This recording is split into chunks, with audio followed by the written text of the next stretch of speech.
Yeah. Right. Let's get going. I think there'll probably be some more people straggling in. All right. Mm. Be here now. Ram Dass was right. You really don't need to know anything else. Yeah. Good evening. There Have you a good go. night. And you really don't need the here or the now, as long as That's you it. be. You You just are be. here. You Yeah. got it, John. Just be. It's underrated. It's radically underrated. And doing is radically overrated. Mhm. Yeah. So now we be here now.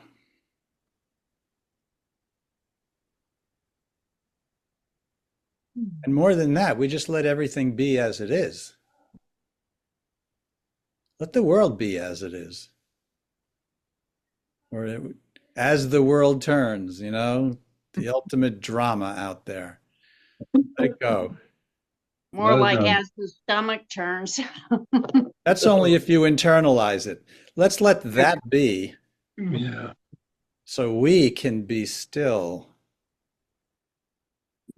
It's really entirely possible, I'll say even natural, to be still inwards while everything is moving out there. Where somehow we had the mind is coupled, the inside to the outside. And so as it sees everything, as it take it in through the senses, all that data comes in and makes the mind go agitation, get thrown, this or that. But the fact is, when we let it be, then the agitation for the mind, a lot of it is removed. And it's like a bowl of water that's been sloshing around and it just starts to calm down and calm down. And it finds its natural place, which is stillness. And this is in us.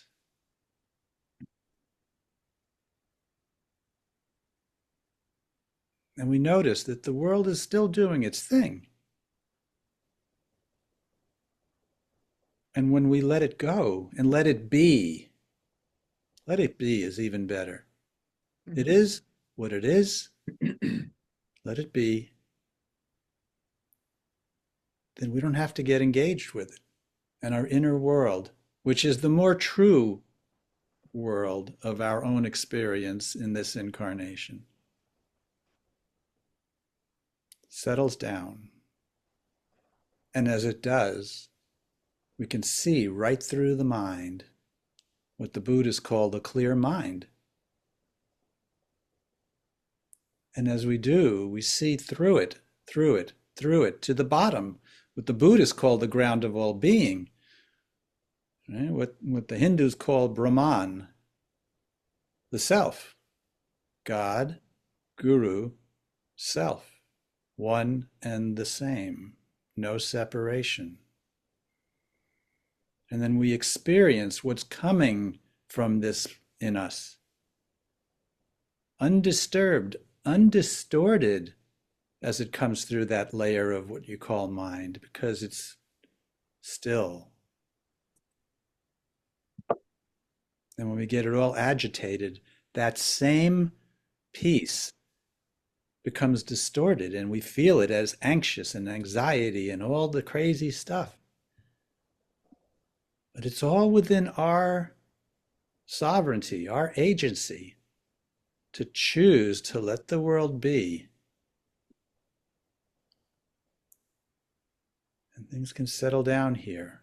And then we move in this space in as we interact with the world. And then the impact we have is very positive.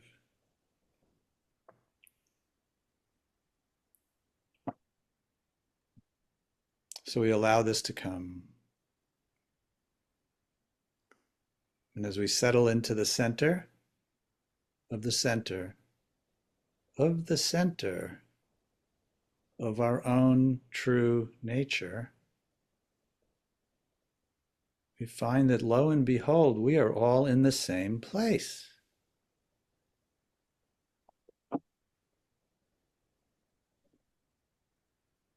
And as we do, our own individual expression is all linked up through this center. And our collective energy becomes amplified. It's pure physics. Coherent waves reinforce each other. Geometrically. So as we sit together and be together, and we invite this to come in and just run the show, it's intelligent. It's an intelligent force that comes in and can integrate the parts of ourselves that have been fragmented, distracted, distorted. Greater power coming in to work through us, as us, and for us right now.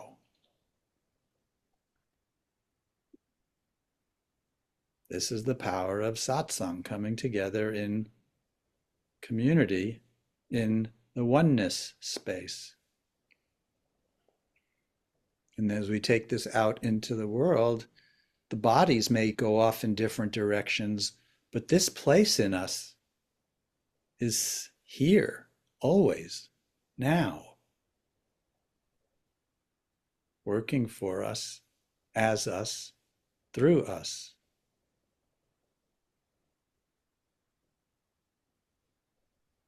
So just breathe.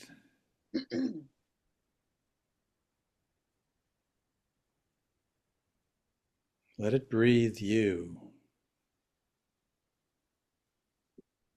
Let it breathe us.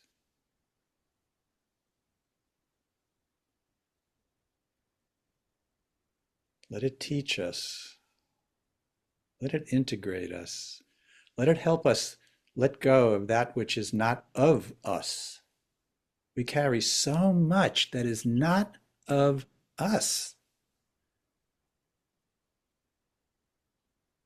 So if you're willing, let's just hand it over.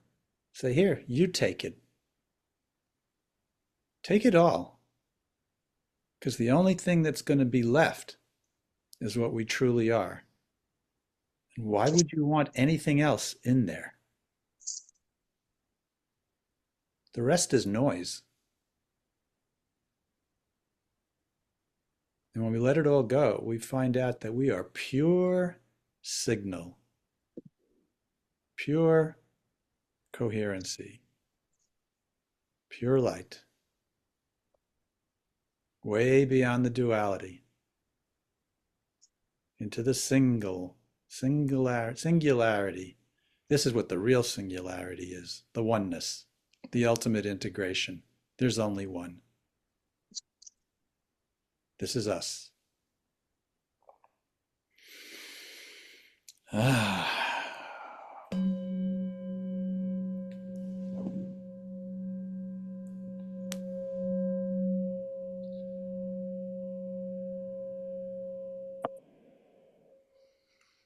Oh, tonight's a juicy one.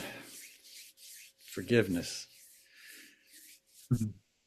Quick quiz. How do you spell ego? Geo. V-I-C-T-I-M.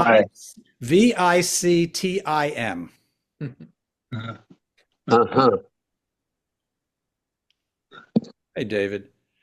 Yeah, I was thinking about that today because I kind of get the idea of what the next satsang is going to be about, and then it just starts coming in at me when so I'm sitting there and thinking, it's like, how do you spell ego? Victim. The ego loves to play the victim because then it also gets to play the perpetrator. And it ping-pongs between the two in the duality. It projects it all out there, doesn't want to own it. It owns everything, yet doesn't want to take responsibility for anything. There it is. That's the victim space. So what does it do? It looks for things to blame, coming from the judgment mind. It's on our own pains, our own places that are unhealed. It doesn't want to see it, doesn't want to know about it.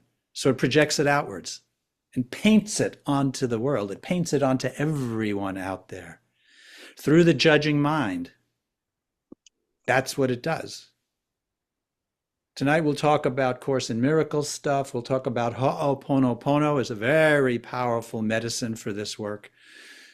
All in the name of forgiveness. So the ego, one of my teachers told me, in fact, John and Elena, it was Don Rosenthal. I love this one. He says, the ego makes a cheap copy of all spiritual truths. And if you start going down the line, you could see it. What we call passion, which is a true spiritual quality, he says the ego's version of it is drama. What we call discernment, which is a true spiritual quality that transcends the mind, it comes from a deeper place, the ego calls judgment.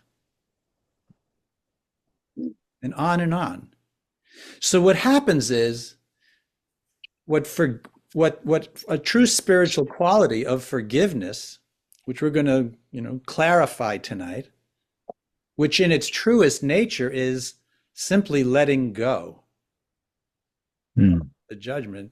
The ego flips it upside down and says, I can't forgive you because it means I condone your behavior. And then that's it. Once you believe that one, then you're stuck in its clutches. And then what that does is it starts to build and justify. So the tools of the ego are projection, judgment, justification, and it would 100% of the time rather be right than happy.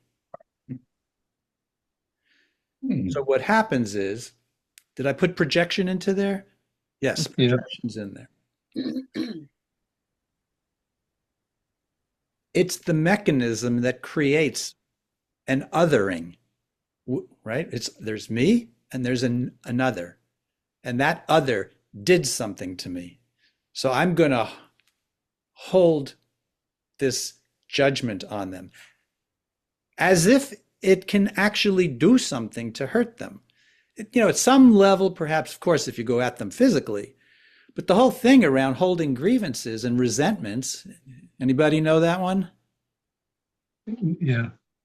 Go ahead, Don. Drinking poison and expecting someone else to die or something. Exactly. Like Boomerang. That's it. So what happens is, through this constant thing, it's a fundamental mechanism by which the ego, number one, cuts you off from your divinity. That's the big important thing here. Cuts you off from your own self. Keeps you in darkness. Keeps you in fear. As it keeps you in fear, now let me just qualify. I want to be very precise in my terminology. It doesn't keep you doing anything. It actually has no power. But it's very shifty and can make you believe that you have to give it your power in order to feel safe. The ego says, there's a threat over there. Let me keep you safe. And then it starts to lead your mind as to how to go about that.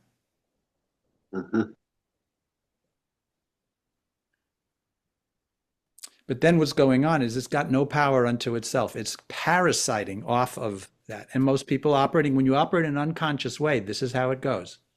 Okay, well, we wake up. Let's take a good look at this. First of all, the ego's definition of forgiveness says you're forgiving another person. You forgive them for their sake. That's backwards. You don't forgive somebody else for their sake. You forgive them for your sake. Why? Because in order to hold a grievance or a resentment or a judgment on someone else, what is the fundamental thing you have to first do before you can even create and hold that? You have to close your heart to them. Closing your heart means what? You're cutting yourself off from love. Mm-hmm. That's the cost of this. It's bigger than that, right? Because love, capital L, not Disney love, that's the cheap copy, right? The ego's truth, spiritual truth, all is love, capital L.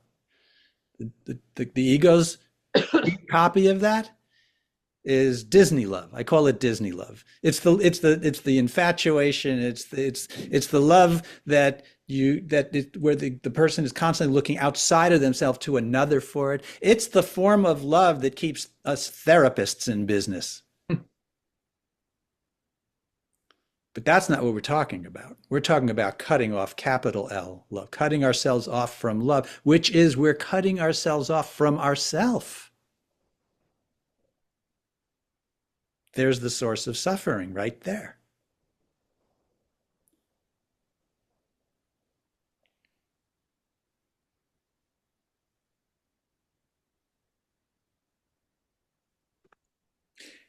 It's in our choice what to do here. You just have to see through the game. So I'm going to put on 3 videos tonight. Modestly one, and then a couple of shorter ones. First one, Eckhart Tolle talking about one particular way of framing and looking at forgiveness. And then David Hoffmeister, who's a teacher of Course in Miracles. I like the guy. He's the real deal. He talks at it from the perspective of A Course in Miracles. And he'll mention towards the end of that Ho'oponopono, which is a Hawaiian prayer. And then I'll put a short video on Ho'oponopono, and then we'll talk about stuff. We'll see if we talk in between. So let me start off with that. Yeah, I have a question. Go ahead. Ho'oponopono? Is that like toad medicine? No. Good question, Dina. Oh, man. That's its own other kind of means for working through forgiveness. Ho'oponopono is a Hawaiian prayer. It's not toad medicine. Although I will tell you, those who know, like several of us on this call know, it's one of my favorite medicines. It's an incredible medicine. It cuts right through the noise. It just dissolves the ego while you're on it. Okay, let's go. Yeah. Okay, let's see here. Let's start with this.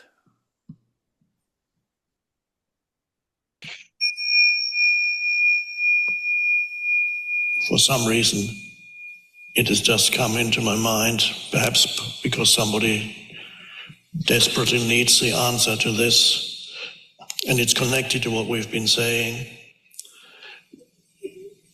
You are now, compared to years ago, you are now definitely more conscious than you were before. And it could be that in the past, when you were not conscious, you did things that you now recognize as not right, or you inflicted suffering on another being or other beings, and you can now see it. At the time, you didn't know what you were doing because you were not conscious enough to act differently. Now, the fact that a person feels guilty means he or she can see something now that he or she could not see then. If you were still in the same consciousness, then you wouldn't be able to see that that was wrong. You'd say, you did the right thing by whatever, killing that person. I did the right thing. But now you see, you have awakened, and then you can see a lot of your past as dysfunctional, unconscious action, inflicting suffering on yourself and others. Virtually every unconscious human inflicts suffering, both on themselves without knowing it, and others. They create their own misery, and they make others miserable. That's what unconscious humans do. And some to a greater degree than others. So guilt can come up as you awaken and suddenly see how unconscious you were. That can bring up guilt and say, because the guilt says, I did that. The guilt uses the word I. But what does that mean? What does it mean when you say I? What is that I? Who is I? Is I the conditioning of your mental emotional conditioning? Or does I have a deeper meaning? Who is I? When you think that your mental emotional conditioning is I, then you are deluded. Your mental conditioning is not I, it is the mental emotional conditioning in you. It is a false identity. There is no real I there. The only true I is the I am. It is you. The essence of who you are is consciousness. That is the I. I am that I am. That's even how God describes himself. This is probably one of the most profoundest lines in the Bible. Somebody asks God, "Who are you?" or "What's your name?" I am that I am. Because your deepest I am is the I am of the universe. It's not personal. Your deepest identity is the identity of God and of the universe. This is the I. That's the only true I. So when you confuse the unconsciousness of your past, which was only conditioning, which was a reflection of where humanity is at its present evolutionary stage, you reflected where humanity is in its present evolutionary stage. That's all. You were a reflection of the evolving, or the unevolved, as yet unevolved human consciousness. That's all. There is no I in there. It's not that I did that. The unconsciousness, human unconsciousness did that. If you construct an I out of human unconsciousness that you represented, that is an ego attempt to manufacture another mind-made identity for yourself, because the ego loves to have a conceptual identity. The ego is conceptual identity in the head. That's me. And the ego doesn't mind even if it's a very unhappy conceptual identity. It prefers that to having no conceptual identity because that's its end. So the ego will cling to the guilt and associate unconscious action in the past with identity, my identity. And that's how the ego can survive for years, and it can torture you for years saying, I did that. And it's a terrible feeling that you did that. You can now see it as so wrong, that was so wrong. But it's ultimately a delusion. Find the true I, and then that will free you of that. And then you will naturally forgive yourself without needing to take an action and say, I must forgive myself. That doesn't really work. In the same way that it doesn't, this can also be applied to other humans. You can also do that to other humans. What you do to yourself when you see what they did, and you can manufacture an identity out of their unconscious action also, and then say, this is who they are. This is who he is, who she is. It's unconsciousness playing itself out, human unconsciousness. There is no ultimate identity there. But the mind likes to manufacture a conceptual identity, not only for yourself, but also for others.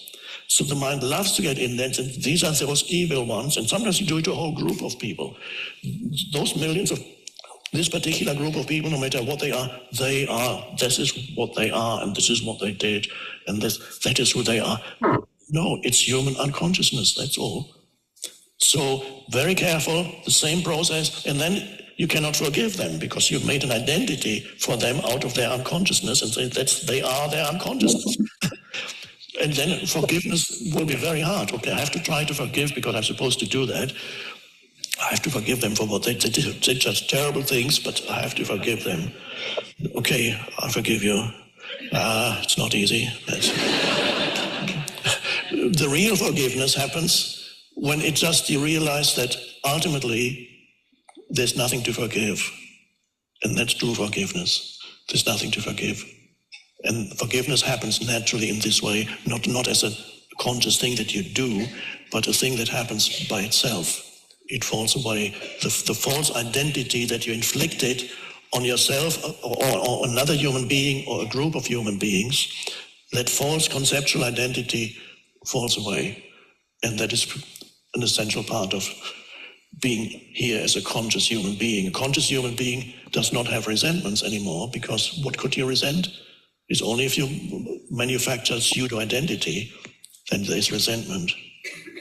So all those things they fall away. And there's the flowering, of consciousness.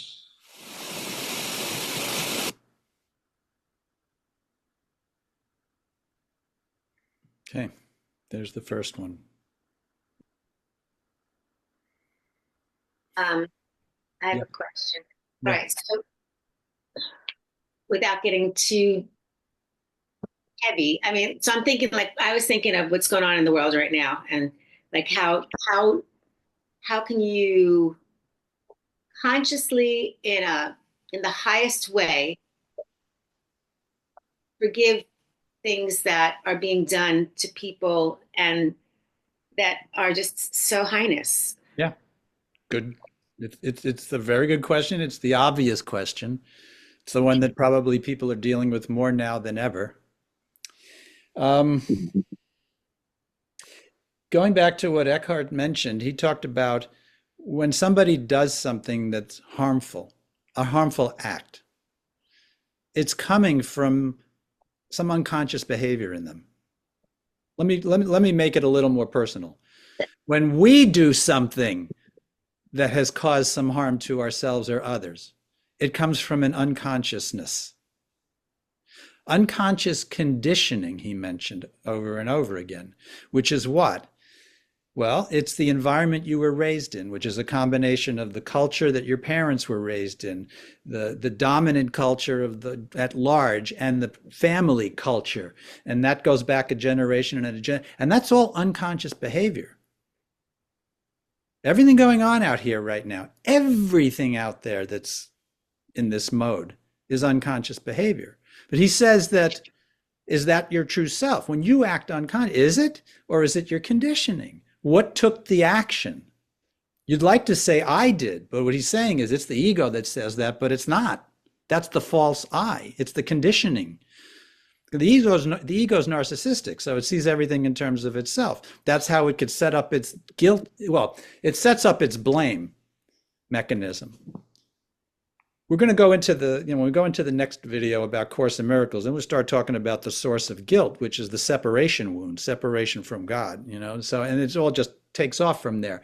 But back to the point here is, imagine you are one of those people out there that created what somebody would perceive as a heinous act. Are you your behavior? Right? Right. This is coming down to some important stuff. When I was thinking about this, when Jesus was on the cross, and at that point, he was the Christ. I mean, there was no more Jesus left really, except for the body. Jesus was the personality, essentially. Yes, evolved, but nevertheless, the personal layer.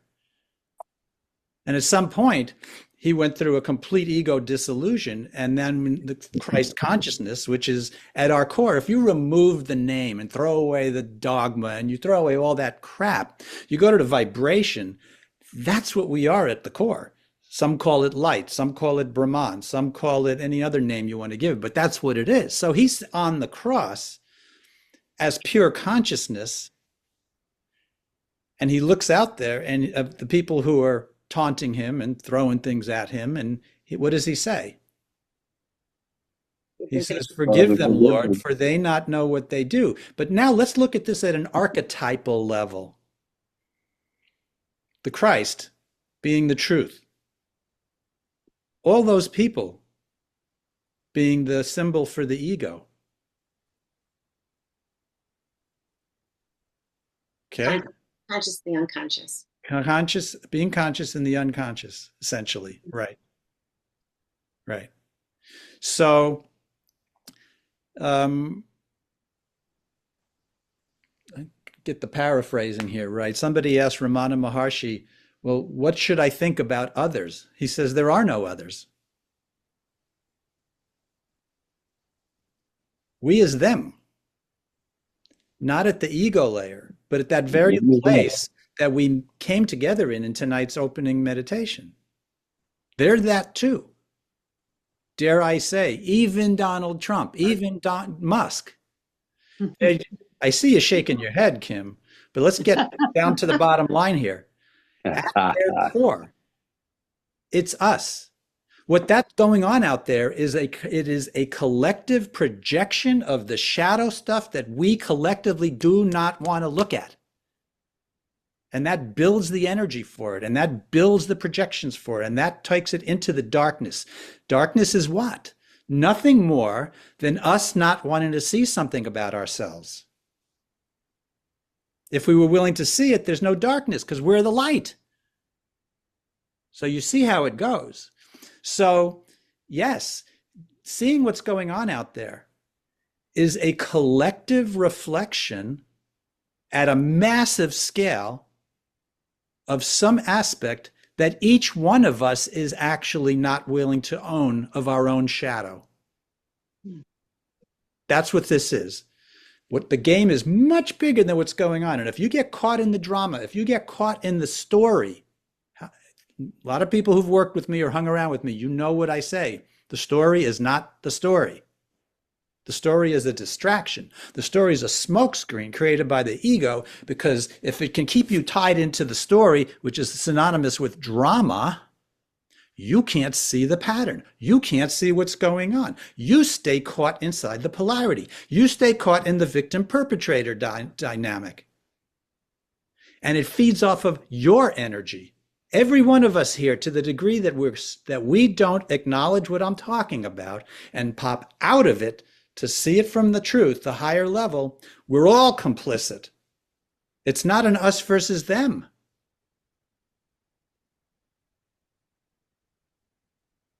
God does not forgive. Why? To quote Course in Miracles, because God never condemns. Doesn't even see it. Mm-hmm. How could it, if it's pure light, and condemnation is a judgment? And a judgment is a form of guilt projection. You wind it all back. You wind it all back. You take it back to the self. Then you take it back to the core, self being small s. You take it back to the core. What's the first impulse, creative vibration that becomes all that we're talking about? It is guilt of the self that the ego doesn't want to see because it's too painful. And so it projects it out of itself onto everything out there. There it is. That's the cascade of the judgment energy. So the judgment's not the source. It's the guilt that's the source. Therefore, what is the most important and powerful place to direct forgiveness? For ourselves. To the self. So, To the self. But let's take it one level lower, because we're getting into a very important center here. It's not the capital S self. The capital S self is nothing but light, nothing but love. Therefore, there's nothing in there to be forgiven about. It's the small s self, which is also known as the ego. And there's all this talk in spiritual world, right? Get rid of the ego, kill the ego, destroy the ego, which I think is a outdated way that the Eastern, the yogis, is to look at these things. Because I've come around and I've come to realize that the only way to heal this unconsciousness, the only way to really get to the center and heal the separation wound, which is the only wound that needs to be healed, because everything else we see in the world that's not right is nothing more than a manifestation of that one wound. So we don't waste time on the secondary things. Go straight to the core. It's the separation wound. So the healing for that, where the ego is a thought system that is lost in its own ignorance, it's not nefarious. Even the worst actors, they're just lost in ignorance. The solution is to send love to these parts of us, ourselves, that are lost in ignorance. Send love to the ego. And what will happen is it will break down. Love is the most powerful force in the universe. It's infinitely coherent. infinitely coherent, which is to say, anything that is not like itself doesn't stand a chance when it's being shined on. Okay? So you're going to go and you're going to see what's going on in the news, and you're going to feel this really bad feeling in your body, perhaps. And then you're going to go and try to blame. And the moment you see it, just notice it and cut it off and forgive that part of you for being lost in the Maya, the illusion. And that will heal. That will turn it up. That's it. That's going to root cause. The guilt. I know we all don't want to hear it, but I don't know how the hell it came about, right? That we all separated. We all turned away from God. Not us individually, us collectively. You know, who knows why? Who cares why? The result of it is a perpetuation of guilt, the one that the Catholic religion is completely lost in, what they call original sin.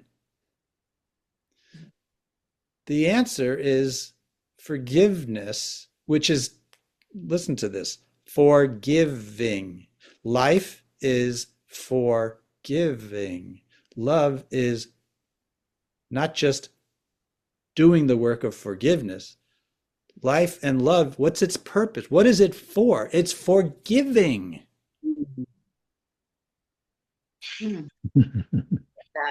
Extremely practical. Now, here's the other thing, and this is the thing that blows our minds when we think about it. When you're in a state of love and it's literally flowing, how does it feel? Great. It feels amazing. It shows you how insane the ego has to be to want to cut itself off from that. Now, I keep talking about it as the ego. Why do I say it in those terms? Because we're not the ego. That's, if we think we are, to the degree we think we are, that is a case of mistaken identity. It's not spiritual bypass to break that identification. It's spiritual mastery. So personality and ego would be synonymous? Pretty much. It's the ego's kind of, the ego contains the personality. Okay. Let me pull up and see if I have a note here. I think I got what I wanted to say. Yeah. Let's go to the next one here. There's a little different angle on it. So he's going to have some Course in Miracles stuff in there, and we can clarify things if something about it makes you scratch your head. And then he'll talk towards the end about Ho'oponopono of sorts, but I'm going to the real mechanics and how you work with Ho'oponopono and why you work with it, we'll talk about from the third video.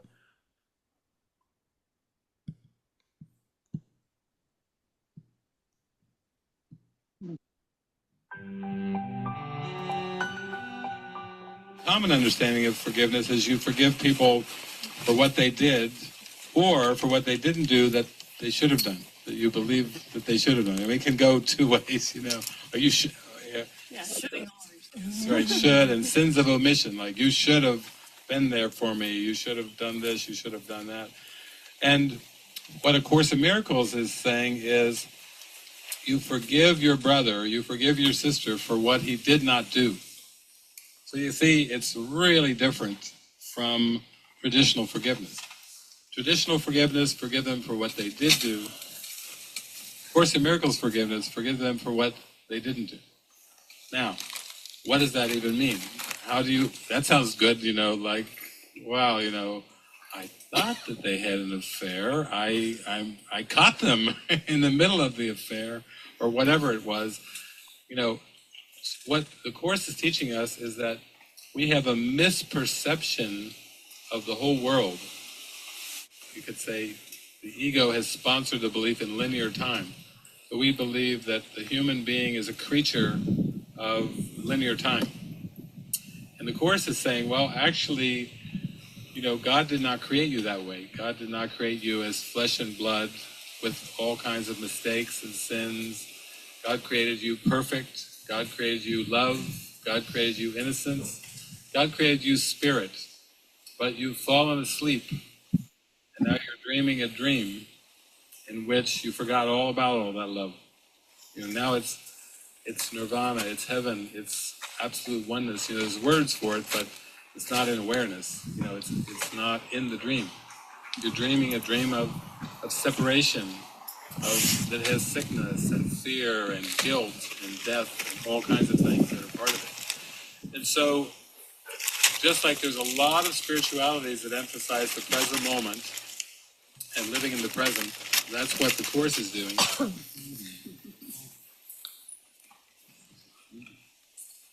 And coming back to the present moment and realizing that the grievance that you had, the hurt that you believe was caused to you by another person, but what they did or but what they didn't do that they should have done, was actually a misperception.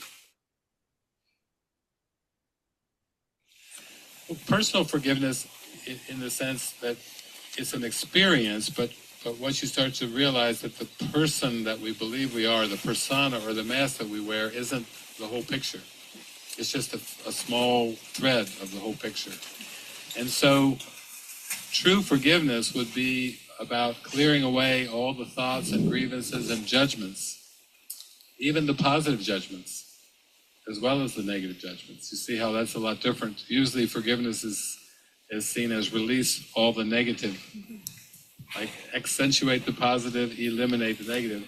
This is not even where the Course is going. It's saying that your positive judgments and your negative judgments are both obscuring your awareness of what is. You might have heard of Byron Katie. Love what is. Well, you have to let go of what isn't before you can love what is. That's forgiveness. Being so present and so still in mind that you have a total escape from the past and a total lack of interest in the future. That's being fully present. That's forgiveness. It's a practice that it seems to take time, not in reality, but because the mind's addicted to these judgments and grievances, and it seems to take time to detox from these judgments. And so it's a very deep journey. It's almost like you jump down the rabbit hole and say, I want to know myself as I truly am, or I want peace of mind, or lasting happiness and freedom and bliss. And then you drop down in this rabbit hole of really emptying the contents of consciousness and coming to that stillness that's already there. That's really what forgiveness is. So it's very different from the idea of forgiving people, because most of us have had the experience where we forgive people and then there's more grievances that come. Or sometimes we forgive a person for one thing and then they do something else, and then something else, and then something else, where they don't do these things that we think they should, and then we're left trying to do this process of forgiveness that seems to be endless. It just seems like an endless number of lessons that keep coming. But this is a teaching that's taking you to the point where you can reach beyond these multiple lessons into a final lesson of pure innocence. Some of you have heard of Ho'oponopono, of course, with Hawaii, but Dr. Hugh Lin and how when he does a workshop or a retreat, he'll get the list of all the retreatants. And as soon as he gets the list of everyone who's coming, he starts practicing Ho'oponopono on the list before anybody even shows up. He's going through. He's practicing. That's a mind-clearing process. Maybe he's reading through the list and a name brings an association to his mind of something from the past or somebody that he knew, or there's a feeling or experience or a judgment as he's just looking at the list of the ones that are coming, and he's practicing before they even arrive. He's also quite famous for having a clinic in which he did this practice with all of the clients in this clinic where he lived and worked, and basically he did the practice in his office so well, so thoroughly, that they closed the clinic and all the patients were set free. And he didn't really interact with them physically. That's a good example of all he's doing is at the level of the mind, because of that practice. He literally practiced it so well that the whole clinic was dismantled. Talk about practicing, teaching yourself out of a job, or healing yourself out of a profession. That's a great example. You really do it so thoroughly that the clients disappear. I've always said that. I said, if you become a good teacher, you will teach yourself out of a job.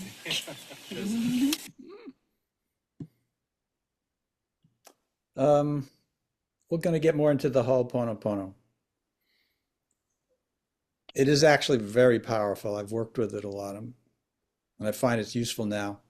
But back to one of the key things he talked about is that you're forgiving the judging mind. Not simply for negative judgments, but positive judgments. It's not about whether it's negative or positive. It's the whole thing of judging in the first place. Mm-hmm. Now, again, I want to reiterate something I said in the beginning. The spiritual truth is discernment. You go through, you're taking in whatever, if you're doing it in a deep way, then you're feeling the vibrational truth of a something. And if it feels right and it feels good, you move in that direction. And you could feel and tell. It's like, if it doesn't feel right, you move in a different direction. That was not an analytical process. If you don't have the ability to tune into the discernment, and everybody does, it's just most people deny it, they're going to use analytics to try to think their way through a right decision. And that usually doesn't really result in something because it's something good because it doesn't have the totality, but the discernment does. So what we have here again is the truth being discernment, the spiritual truth. The cheap ego copy is judgment. So the way to let go of that part of the mind, and so it doesn't keep trapping us, is to see it, notice when it's happening, and forgive it. Forgive ourselves, forgive it, however you want to put that in place for yourself. Because it's all coming from the ego space.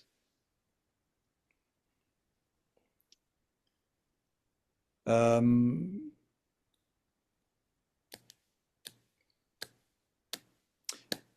don't want to make this an evening about Course in Miracles. I just wanted to pick out certain things about it. I think we're going to go into a whole other time for that because there's a lot of richness there, and I want to get that one clear. Essentially, the Course in Miracles, yes, it has Christian vernacular to it, but see past that, because what it really is it's, I think, one of the finest manuals on how to deal with the ego. It's a manual about non-duality, really what it is. So I'll put that on the shelf for now. Let me pull up this other one. There. Yeah. Now I can hear. I missed the whole talk though. You can listen, you can watch the replay. Yeah, I will. Okay, let me pull this back up one more time. This is a short one. This is about it and how to work with it. Ho'oponopono, in the simplest form, is 4 phrases. I love you, I'm sorry, please forgive me, and thank you. I love you, I'm sorry, please forgive me, thank you. That's it. So he's saying these 4 phrases inside himself as he's feeling the disturbance, the emotion, and he's saying them to his connection to what I'm now calling the great something. Dr. Hulen would say to the divine. Mm-hmm. So you have an awareness of a higher power, name it whatever you like, and you're having this petition, this conversation, this prayer, where you're saying, in effect, I don't know where this emotion came from, but I'm feeling rage, and it's being triggered by this patient. I'm sorry. Please forgive me. Thank you. I love you. You can say them in any order. You typically don't say them out loud. I'm only doing it out loud so people know what I'm doing. Mm-hmm. You say them internally, silently, to your connection to the great something. I've learned to explain this a little bit more, so I'll give you one more minute of this. Mm-hmm. And that is the sense of when you're saying, for example, I'm sorry for being unconscious to the beliefs in me or my ancestors that may have attracted or created or manifested this experience. Please forgive me and my ancestors, my mindset, my epigenetics, anybody down my downline through history that helped create this experience. Thank you for healing it. Thank you for clearing it. Thank you for releasing it. Thank you for removing it from me and my ancestors. I love you for my life. I love you for my healing. I love you for clearing this. I love you for taking care of this matter. So the 4 phrases are kind of like a shorthand for a longer prayer or request. But it all comes down to, I love you, I'm sorry, please forgive me, thank you. And you say it repeatedly. Now, I've been saying it as long as you've been having your magazine, so it's like 11 years. And at this point, it's my new self-talk. For most of us, we still have that little voice that criticizes us or condemns us or is negative. My self-talk is, I love you, I'm sorry, please forgive me, thank you. At some point along the way, it got rewired. And so I'm cleaning and clearing, even when I'm talking to you or I'm having lunch with somebody. Part of my brain is doing, I love you, I'm sorry, please forgive me, thank you. I love you, I'm sorry, please forgive me, thank you. It's just going on as a kind of ongoing clearing technique. And I have heard from everybody who have used this for everything. Relationships, finances, health, pet issues, people that were ill. I mentioned that my mother did die a couple years ago, but 5 years before that, we were called in because she was on her deathbed and she was in the ICU and we were saying goodbye. And I sat beside her doing Ho'oponopono on myself. And she got up and lived for the next 5 years. And in my mind, my clearing in that moment extended her lifespan. Right. And at some point, you still have to let go. And at some point, we all exit. And so, that's what happened. Right. But Ho'oponopono is magical. Anybody can do it. You can take what I just said, what I just taught people, and use it right now.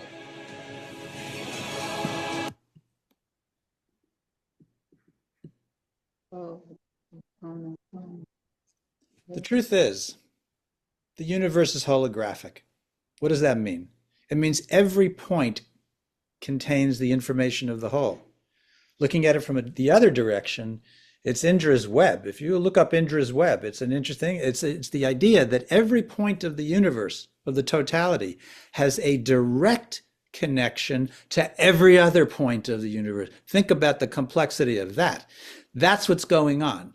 Everything is connected to everything. What does that mean, practically speaking now? It means that if something's coming across my radar, coming into my senses, it's either coming up as a thought in me, or it's coming across because I'm watching something out there and I see a thing about the politics. And I bring Ho'oponopono to it. I'm directly affecting it. Not just out there, but that within me. Again, it's like what's going on in us. We're not an isolated entity with an isolated history, right? We're the continuation of the ancestry. We're the continuation of the collective, and everything's connected to everything. So as we work with this, this is it is magical in a way. I can explain how it works. There's physics there, there's truth there, there's connectivity there, but it works. So think about it this way. I'll tell you how I think about it for me as I'm going around just being me in the world. I'm a transducer. A transducer in engineering world is an electronic device that can convert energy from one form to another. Speakers, radio speakers, common transducer. It converts electromagnetic energy to mechanical motion of the speaker, and that's what gets the sound to your ears. So we are extremely sophisticated transducers. We have the capacity to transmute energy from one form to another, be it a frequency, be it a domain. And so for me, once I've given my life over to Source, I know I'm being used every moment of every moment of every moment, which means if something's coming across my radar, I see a picture of Trump. What's my responsibility in that moment? Ho'oponopono.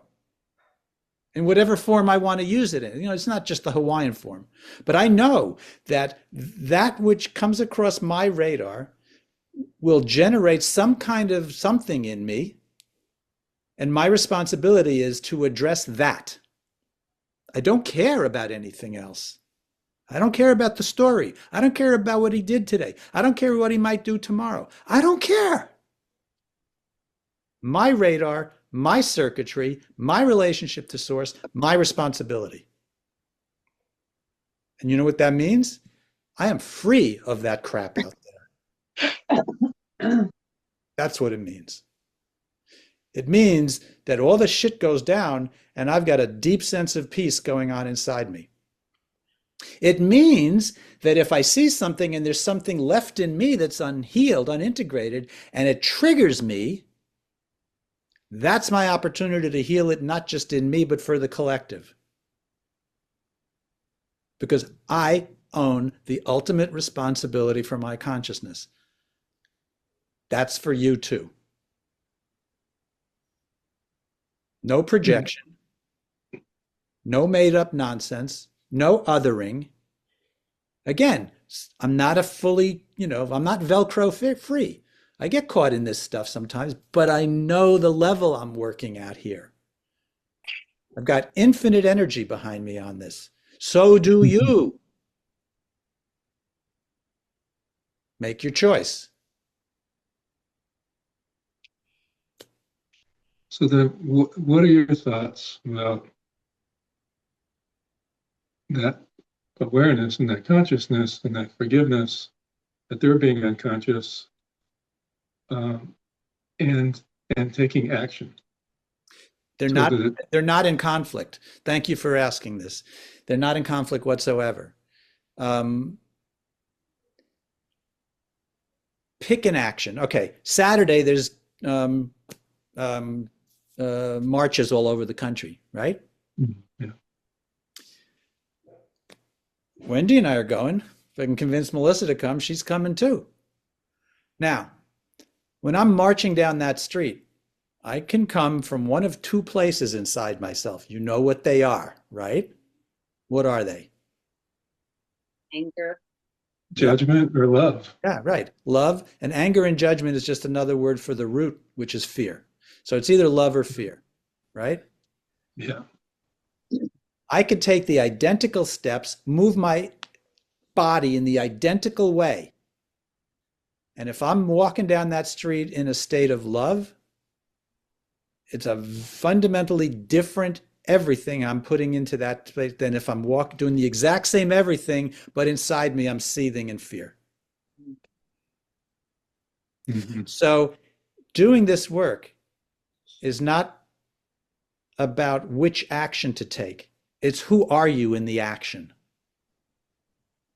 And that is because who are you is much, much, much more important than the action you take. Mm-hmm. Because who are you is causal. The action is effect. Mm-hmm. So I could still want him locked up because he's creating suffering. He needs a massive timeout.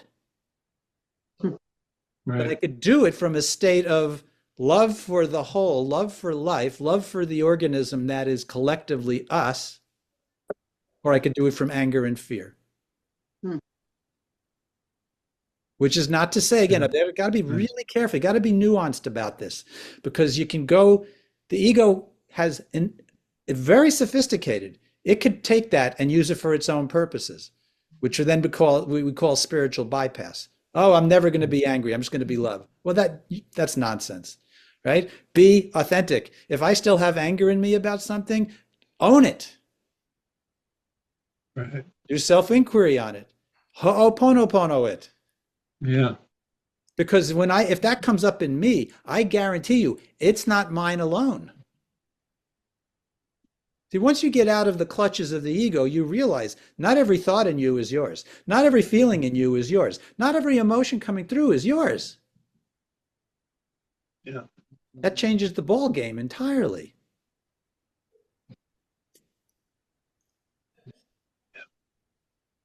Good question. Yeah, because you know, otherwise it can kind of almost sound like apathy. You know, that oh, it's just all Right. the way it's supposed to be, and it's all just divinely fine, and there's no judgment, there's no Right. and then it almost like can lead to apathy. Yeah, right. That's right. No. In fact, when you're plugged in at the way we're talking about here, Yeah, the amount of power and fire that comes through you is way higher. yeah. Go look at a picture of Kali. Mhm. She's got 8 arms. She's got knives and hatchets, and she is just slashing the shit out of the demons and smiling the whole time. Yeah, Because it's the love, it's the love of wisdom that's doing the work, not the fear of hatred. Mhm. Yeah, This is mastery Right. level work we're being called to do here right now. yeah, This is not a drill. We've got it. We've got what it takes. We come together like this to create energy fields and spaces to reinforce it for ourselves. So when you go out there and be the spiritual warrior, the army you're acting with is the collection of awakenedness, Mhm. right? Think of, some go, I don't want an army. I don't want a military. I don't want those metaphors. Well, we have an immune system for a reason, right? Yeah, The issue is right. not whether we have an immune system. If the immune system is hyperactive or hypoactive, the organism's in trouble. Being a spiritual warrior is acting in alignment with the deepest truth, in harmony with, in balance with, and doing whatever it takes to address what's coming through your particular experience right now. Yeah. I've heard the phrase that love is the most powerful vibration. It's true. Yeah. Neem Karoli Baba says it's stronger than death. Mhm. And it is, because after we drop the body, it's still there. Yeah. Life everlasting, life everlasting in the, in Christ talking this and that. What is he talking about? He's saying become love.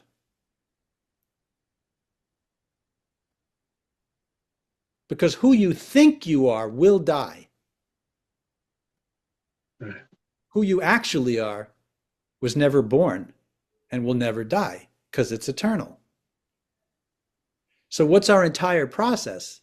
It's going through the journey of shedding that which we are not and seeing what remains. That's why there's nothing to attain. Right. We're already it. Yeah. It's about realizing it. And so coming in contact with that which I'm not and being willing to surrender that, that's it. That's it. And yeah, sometimes there's pain because who I thought I was, this, is like, whoa, it's not, whoa, look at that clinging. Look how much I'm still attached to that. Look. All right. What else are you going to do here? Yeah. This level that we're talking at, working with forgiveness in the ways we've been talking about tonight, is the key to liberating yourself from the ego, both individual and collective.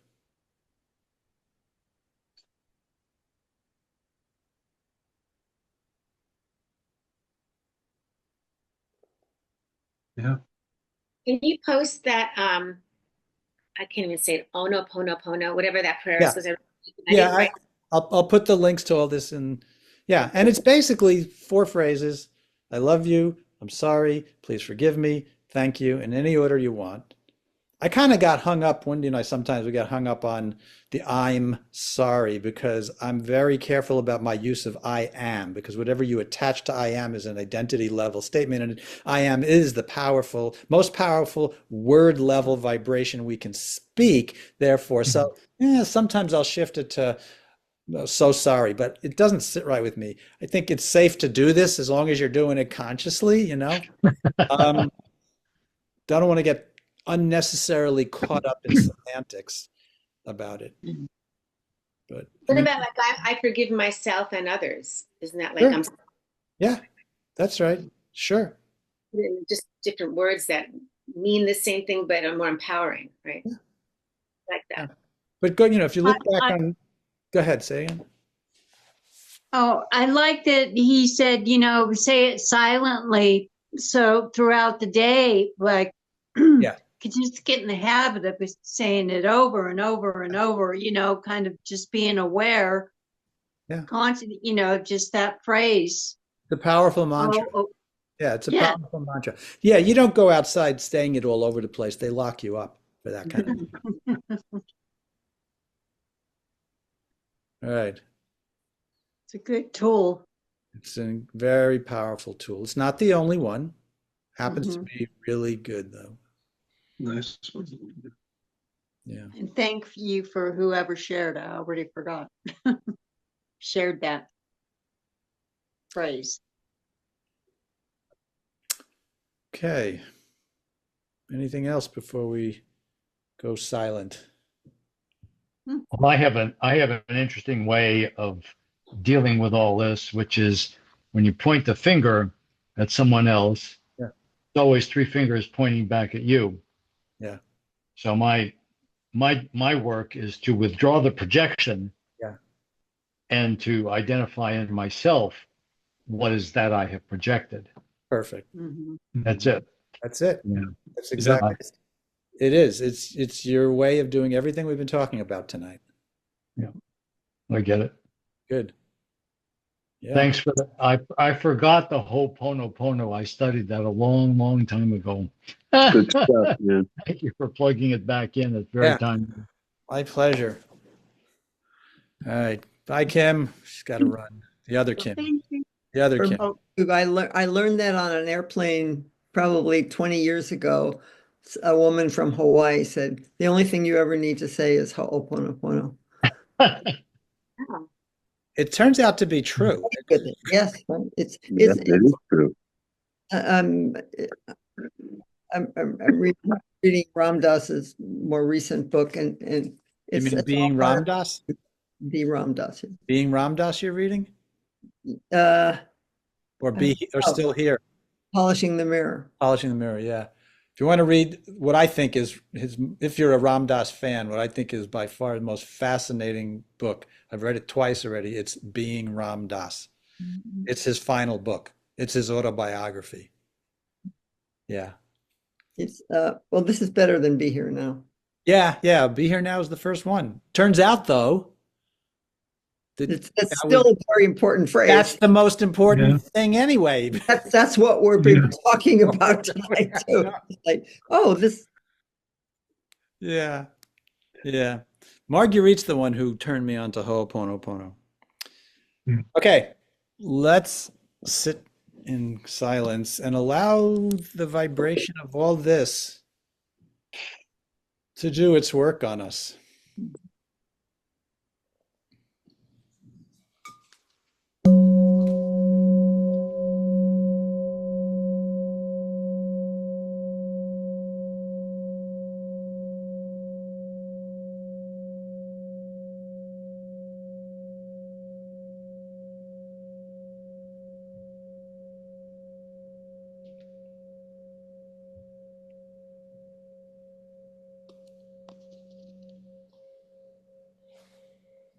Everything we talked about tonight, the truth of it all came together before we got together. It's what drew us together because it was ready to come up through our psyche and through our nervous system.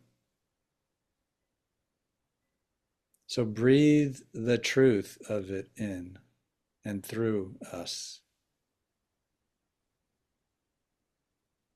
Let it flow into every cell in the body.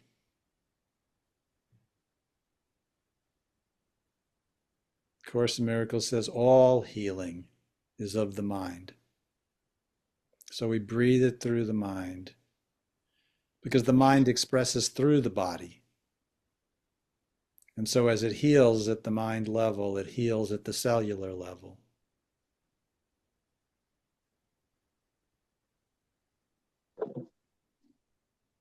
Extends past us into what we call out there,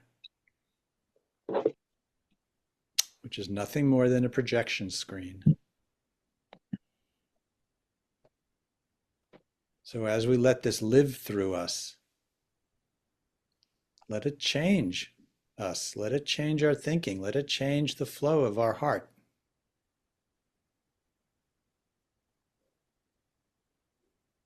Through the cells out into the world.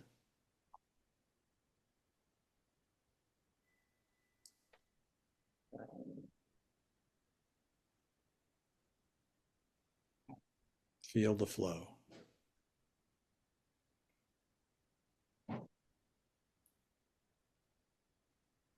I love you. I'm sorry. Please forgive me. Thank you. I love you. I'm sorry.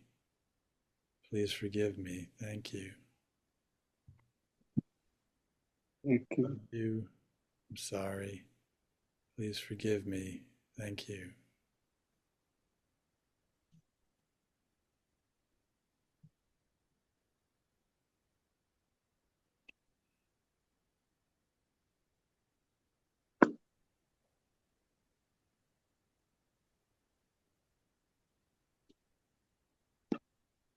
You can say this on behalf of others to help heal others.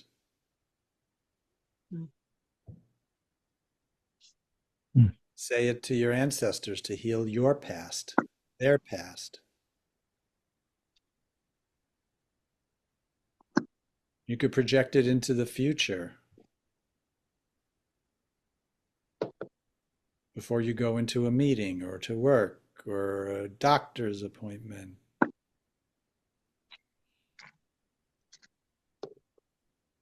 You could project it into any medications you're taking before you take them, into the food before you eat it, into the supplements before you take it, into your pillow so you could sleep better.